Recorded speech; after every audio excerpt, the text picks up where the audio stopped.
இன்றைக்கான வீடியோவில் என்ன நடக்குன்னு சொல்லிட்டு பார்க்கலாம். வீடியோக்குள்ளே போகிறதுக்கு முன்னாடி நம்ம சேனலை லைக் அண்ட் சப்ஸ்கிரைப் பண்ணிவிட்டு சப்போர்ட் பண்ணுங்கள். வீடியோ வந்துட்டு நல்லாவே இருக்குங்க, செம்ம இன்ட்ரெஸ்டிங்காக போய்கிட்டு இருக்கு.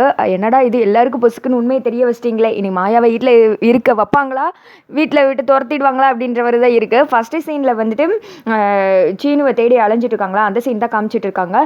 அண்ணி நான் வந்துட்டு அந்த கேம்புக்கும் போய் பார்த்துட்டேன், சீனு அங்கே வந்த மாதிரியே தெரியல அண்ணி அப்படின்ற மாதிரி சொல்ல, கண்டிப்பாக அவன் அங்கிட்டு சுற்றி தான் இருப்பான், போய் தேடி பாருங்க அப்படின்னு சொல்லிட்டு ஜானகி சொல்லி ஃபோனை கட் பண்ணிவிட்டு ஒரு மாதிரி யோசனையில் இருக்காங்க. அடுத்த சீனில் மாடியில் வந்துட்டு பத்மாவும் பார்வதி இருக்காங்க. அந்த இடத்துக்கு ஜானகி போகிறாங்க. எது என்கிட்ட மறைக்கிறீங்களா அப்படின்ற மாதிரி கேட்க, அதெல்லாம் ஒன்றும் இல்லை நீ அப்படின்றாங்க. எனக்கு எல்லாமே தெரியும் அப்படின்ற மாதிரி சொல்ல, பாருங்க அப்படின்னு சொல்லிட்டு அந்த லெட்டரை கொடுக்க ஜானகி வந்துட்டு ஷாக் ஆயிடுறாங்க. சீனியே இப்படி பண்ணா அப்படின்னு கேட்க, அவன் எங்கே பண்ணா, எல்லாத்துக்கான அந்த மாயா தான். சீனி இங்கே ஒழுங்காக தான் இருந்தான், முன்னாடியில் நம்ம சொல்கிறது தான் வேத வாக்குன்ற மாதிரி கேட்டு நடந்துட்டு இருந்தான். ஆனால் என்னைக்கு இந்த மாயா வந்தாலோ அப்பையிலேருந்து தலைகீழ மாறி போச்சு, எல்லாத்துக்கான அந்த மாயா தான், அவங்க அம்மா புத்தி தானே இவளுக்கு இருக்கும் அப்படின்ற மாதிரி சொல்ல, பார்வதி பத்மா அப்படின்ற மாதிரி திட்டுறாங்க. நாங்களே என்ன தப்பாவா சொல்லிட்டு உண்மையை தானே சொல்லிக்கிட்டு இருக்கோம், அவங்க அம்மா புத்தி தான் அவளுக்கு வரும், அதனால தான் இவ இப்படிலாம் பண்ணிட்டு இருக்கா, சீனுவை மயக்கி கூட்டு போனதே இவ தான் அப்படின்ற மாதிரி சொல்லி பயங்கரமாக வந்துட்டு திட்ட ஆரம்பிச்சிடுறாங்க. இது எல்லாத்துக்கும் காரணம் மாயா தான், அதை யாராலையும் மாற்ற முடியாது, அப்படி ஏதாவது ஒரு கெட்ட நடந்துச்சுன்னா அது காரணம் நீங்கள் தானே மாயாவை கொண்டு வந்தீங்க அப்படின்னு சொல்லிட்டு வெறுன்னு கிளம்பிட ஜானகி ஒரு மாதிரி ஃபீல் பண்ணிட்டே நின்றுட்டு இருக்காங்க.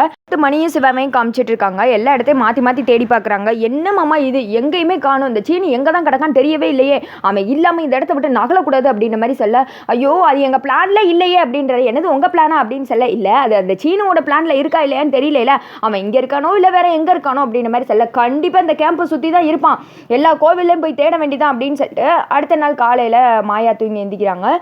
ஒரே சீனு நினப்பாவே இருக்குது. அந்த இடத்துக்கு தானே வர்றாங்க. என்ன எங்கே போகிற அப்படின்னு கேட்க, எங்கேயும் போலப்பா ப்ரெஸ் பண்ண வந்தேன் அப்படின்னு சொல்லிட்டு இவங்க ரெண்டு பேர் பேசிகிட்டு இருக்காங்க. அடுத்து வந்துட்டு சிவாவும் மணி வந்துட்டு கோயிலாக தேடிட்டு இருக்காங்க.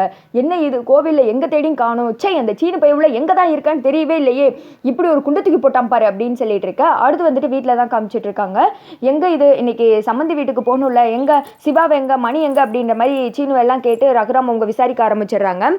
அவங்க வந்துட்டு வெளியில் போயிருக்காங்க அப்படின்ற மாதிரி சொல்ல, யாருக்குமே ஒரு பொறுப்பே கிடையாது, அவங்களாம் எங்கே போனாங்க என்கிட்ட சொல்லாமல் இவங்க பாட்டுக்கு இப்போ இஷ்டத்துக்கு முடிவெடுக்க ஆரம்பிச்சிட்டாங்களா, சம்மந்தி வீட்டுக்கு போகணுன்னு ஒரு அறிவில்லை அப்படின்ற மாதிரி ரகுராம் வந்துட்டு டென்ஷனாக இருக்காங்க. அவங்க இன்னைக்கு வரட்டும் அப்படின்னு சொல்லிட்டு இவங்களுக்குலாம் என்ன பேசுகிறேனே தெரியாமல் பத்மா பார்வதி ஜானகி 3 பேர் அப்படியே முடிச்சுக்கிட்டே நின்றுக்கிட்டு இருக்காங்க.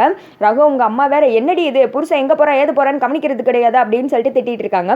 இங்கிட்டு வந்துட்டு சீனு மாலை தாலி எல்லாம் கடையில் போய் வாங்கிட்டு கோவிலுக்கு வந்துட்டு இருக்காரு. பார்த்தா மணி அவங்களும் சிவா அவங்களும் நிற்கிறாங்க. அதை பார்த்தது ஒளிஞ்சுக்கிறாங்க. டேய் மகனே போய் ஒளிஞ்சுக்கடா அப்படின்னு சொல்லிட்டு மணியும் பார்த்துடுறாரு. இப்போ மட்டும் மச்சான் சீனுவை பார்த்தாங்கன்னா கூட்டு போயிடுவாங்களே அப்படின்னு சொல்லிட்டு, மச்சான் வாங்க நம்ம இந்த பக்கம் போய் தேடலாம் அப்படின்ற மாதிரி சொல்ல, ஐயோ மாமா இந்த பக்கம் தேடிட்டோம், நம்ம இங்கிட்டு தான் தேடணும் அப்படின்ற மாதிரி சொல்ல, சீனு இருக்கிற சைடே சிவா தேட போறாரு. அங்கிட்டெல்லாம் தேடியாச்சு, இங்கிட்டு வாங்க அப்படின்னு சொல்லிட்டு ஒரு வழியாக மணி வந்துட்டு இழுத்து கூட்டு போயிடுற. அடுத்து வந்துட்டு சீனு கல்யாணத்துக்கெல்லாம் ரெடி பண்ணி வச்சிருக்காங்க. பொண்ணு எப்போ வருவாங்க அப்படின்னு மாதிரி கேட்க, இதை வந்துருவாங்க அப்படின்னு சொல்லிட்டு வெயிட் பண்ணிகிட்டே இருக்க.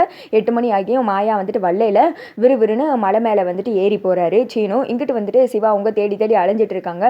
அவன் எங்கே இருக்கானே தெரியல, பேசாமல் நம்ம வந்துட்டு வீட்டுக்கு போயிடலாமா அப்படின்னு சொல்லிட்டு மணி கேட்க, யோ மாமா சும்மா அறியா, சீனு இல்லாமல் ஒரு எட்டு நகலக்கூடாது, சீனுவோட தான் இன்னைக்கு நம்ம வீட்டுக்கு போகிறோம், இல்லாட்டி அவ்வளோதான் நம்ம குடும்பமான என்ன ஆகுன்னு தெரியும்ல அப்படின்னு சொல்ல, அவன் தான் எங்கே கிடக்கான்னு தெரியலையே அப்படின்னு சொல்லிட்டு மணி சொல்கிறாரு. அதெல்லாம் எப்படியா தேடி கண்டுபிடிச்சிடலாம் அப்படின்னு சொல்லிட்டு இவங்க பேசிட்டு போயிட்டு இருக்காங்க. சீனுவை தேடிட்டு இங்கிட்டு வந்துட்டு சீனு மலை மேலே ஏறி நின்றுட்டு நான் சாக போகிறேன் அப்படின்னு சொல்லிட்டு வேமா மாயாக்கு தான் வீடியோ கால் போட, மாயா வந்துட்டு அந்த பக்கம் ஃபோன் அட்டன் பண்ணுறாங்க. மாயா இங்கே பாரு அப்படின்னு சொல்லிட்டு கீழே எல்லாம் காமிக்க, என்னடா இது பைத்தியக்காரத்தனம் பண்ணிக்கிட்டு இருக்க, உனக்கு அறிவு இருக்கா இல்லையா அப்படின்னு கேட்க, எனக்கு அதெல்லாம் தெரியாது மாயா, எனக்கு உன்னோட வாழணும் அவ்வளோதான், வேற எதுவுமே எனக்கு பெருசு கிடையாது, நம்ம வாழ போகிறது ஒரு வாழ்க்கை தான், அடுத்து நான் சீனுவாவும் நீ மாயாவாவும் பிறப்பேன்னு உனக்கு தெரியுமா, இல்லை ஒழுங்காக வந்துட்டு என் கூட சேர்ந்து வாழ்றதா இருந்தால் வாழு, இல்லாட்டா இந்த இடத்துல நான் வந்துட்டு குதிச்சு நான் சூசைட் பண்ணிக்கிறேன், அவ்வளோதான், வேற வழி தெரியல அப்படின்னு சொல்லிட்டு இருக்கா. மாயா வந்துட்டு பயத்திலே நின்றுட்டு இருக்காங்க. அடுத்த சைடு பார்வதி வந்துட்டு எல்லா உண்மையும் ரகுராம் அவங்க கிட்ட சொல்லிடுறாங்க. இந்த பாருங்க சீனு மாயாவை கல்யாணம் பண்ணிக்க போறானா, லெட்டர் எழுதி வச்சுட்டு போயிருக்கான் அப்படின்னு சொல்ல, ரகு வந்துட்டு அந்த லெட்டரை பார்த்து ஒரு மாதிரி அதிர்ச்சியில் கண்ணெல்லாம் கலங்கி போய் நின்றுக்கிட்டு இருக்காங்க, என்ன பண்ணன்னு தெரியாம. அதோட பார்த்தீங்கன்னா இந்த வீடியோ வந்துட்டு முடிஞ்சிடுது.